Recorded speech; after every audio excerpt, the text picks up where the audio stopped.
Hello everyone. Vision of Indian constitution class 8 chapter 2 part 2।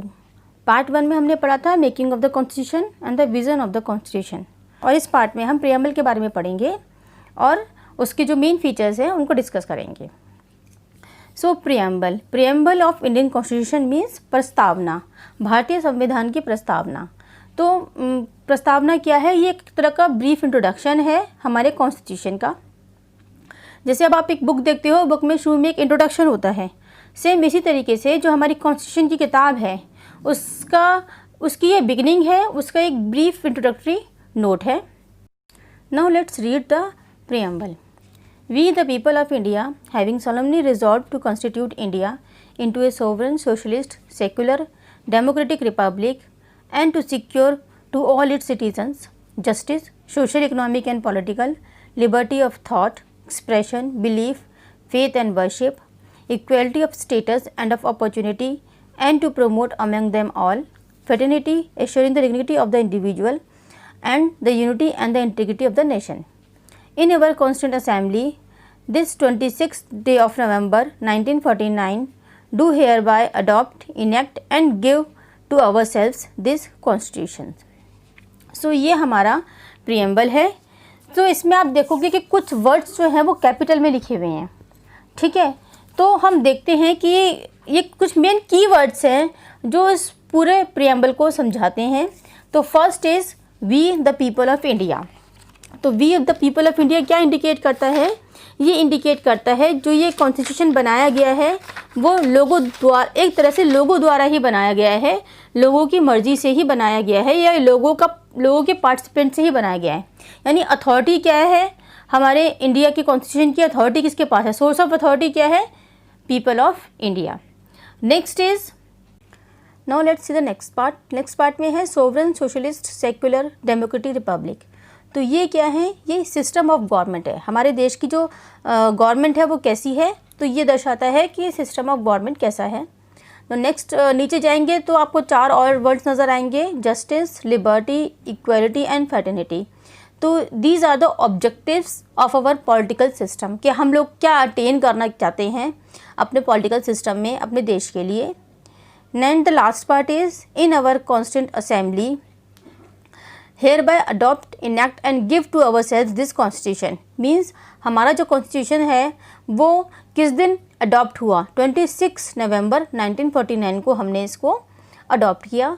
तो इस तरीके से ये जो प्रियम्बल है ये आपको काफ़ी कुछ नॉलेज दे देता है अपने कॉन्स्टिट्यूशन के बारे में। अगर हम इसको सेपरेट पढ़ेंगे तो आपको काफ़ी कुछ आइडिया हो जाएगा कि हमारी गवर्नमेंट कैसी है और हमें क्या अटेन करना है, हमारी गवर्नमेंट क्या अटेन करना चाहती है अपने पॉलिटिकल सिस्टम से। इसमें 2 शब्द हैं, सोशलिस्ट एंड सेक्युलर। ये 42nd अमेंडमेंट में 1976 में ऐड किए गए थे। अभी तक 104 अमेंडमेंट्स हो चुके हैं हमारे प्रियम्बल में। इसमें से 42nd अमेंडमेंट जो था उसमें ये 2 वर्ड्स को ऐड किया गया था। Now the question arises, is the preamble the part of the constitution? No, preamble जो है वो कॉन्स्टिट्यूशन का पार्ट नहीं है। ये इसकी एक लेकिन ये एक कॉन्स्टिट्यूशन की अंडरस्टैंडिंग है, इंटरप्रिटेशन है, उसका एक इंट्रोडक्शन है। So preamble is described as the soul of the constitution. अब इन की वर्ड्स को हम एक एक करके डिस्कस करेंगे। Democratic republic. So in democratic, demo means people and cratic means rule, यानी rule of people. So as you know कि India is a democratic country. तो यहाँ पे रूल ऑफ पीपल है, यानी कि जनता का रूल चलता है यहाँ पे। तो डेमोक्रेसी जो है 2 टाइप्स की होती है, एक डायरेक्ट डेमोक्रेसी और इनडायरेक्ट डेमोक्रेसी। इंडिया में जो है वो इनडायरेक्ट टाइप ऑफ डेमोक्रेसी है, यानी कि इंडिया के जो लोग हैं वो अपना रिप्रेजेंटेटिव चूज़ करते हैं, और जो रिप्रेजेंटेटिव है वो पार्टिसिपेट करता है पॉलिसी मेकिंग में। तो इस तरह से जो इंडिया का कॉन्स्टिट्यूशन है वो उसमें लोगों का डायरेक्ट कंट्रोल नहीं है हेड को चूज़ करने में। पहले वो अपना रिप्रेजेंटेटिव चूज़ करते हैं और आगे फिर अकॉर्डिंगली वो अपने पॉलिसी मेकिंग में पार्टिसिपेट करते हैं। नेक्स्ट, इंडिया में जो हेड चुना जाता है, हेड ऑफ द स्टेट चुना जाता है, वो वोटिंग के थ्रू चुना जाता है। जब आप वोटिंग के through head of the state choose करते हैं उसको बोलते हैं रिपब्लिक, ठीक है। So India has an elected head और हमारे यहाँ का हेड कौन है, हमारे यहाँ के हेड को प्रेसिडेंट कहते हैं। तो इस तरह से India is a democratic republic. Now next key word is justice. Our constitution aims at securing social, political and economic justice for all. So, social justice में क्या होगा कि सबको जस्टिस मिलेगा बिना किसी डिस्क्रिमिनेशन के, बिना किसी भेदभाव के, on the basis of birth, caste, race, sex और रिलीजन, यानी कि वो किसी भी धर्म का हो, किसी भी जात का हो, किसी भी सेक्स का हो, किसी भी कास्ट का हो, तो उसको इन बेसिस के ऊपर भेदभाव नहीं किया जाएगा और जस्टिस पूरा मिलेगा। देन इकोनॉमिक जस्टिस, यानी कि अमीर और गरीब का भी कोई भेदभाव नहीं होगा। पॉलिटिकल जस्टिस का मतलब हो गया कि हर सिटीज़न को स्टेट के अफेयर्स में राइट होगा पार्टिसिपेट करने का, यानी कि देश के मामलों में उसका पूरा राइट होगा पार्टिसिपेट करने का। तो दिस इज़ पॉलिटिकल जस्टिस। यहाँ पे स्टेट जो है वो कंट्री से रिलेटेड है, स्टेट आपका अलग से राज्य के बारे में बात नहीं कर रहे। ये चीज़ आप ध्यान में रखिएगा कि चैप्टर में जहाँ भी स्टेट वर्ड यूज़ हुआ है वो कंट्री के कंटेक्स्ट में यूज़ हुआ है, ठीक है। यहाँ स्टेट वर्ड राज्य से रिलेटेड नहीं है, कंट्री को बोला गया है state. Next key word is liberty. Liberty यानी स्वतंत्रता।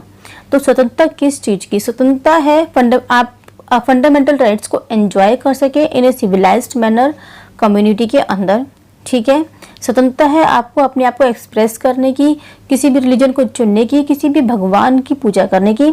तो यहाँ पर आपको कुछ रेस्ट्रिक्शंस के साथ आपको पूरी स्वतंत्रता दी जाती है अपने अधिकारों के साथ जीने की।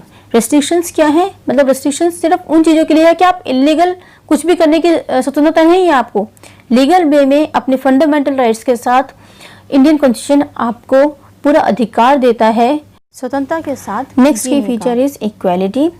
इक्वालिटी अपने आप ही बताता है, अपने आप ही समझ में आता है इक्वालिटी सुनकर कि सब इक्वल हैं, सब बराबर हैं, यानी कि सोसाइटी में किसी भी सेक्शन को कोई स्पेशल ट्रीटमेंट या फ़ायदा नहीं दिया जाएगा, सभी को इक्वल स्टेटस मिलेगा और इक्वल अपॉर्चुनिटीज़ मिलेंगी। तो इक्वालिटी, अगर हम इक्वालिटी बोलते हैं तो इक्वालिटी से वैसे ही समझ में आता है कि जो भेदभाव होता है वो वैसे भी ख़त्म हो जाता है अगर हम इक्वालिटी की बात करते हैं। तो हमारा जो इंडियन कॉन्स्टिट्यूशन है वो हर सिटीजन को इक्वल मानता है।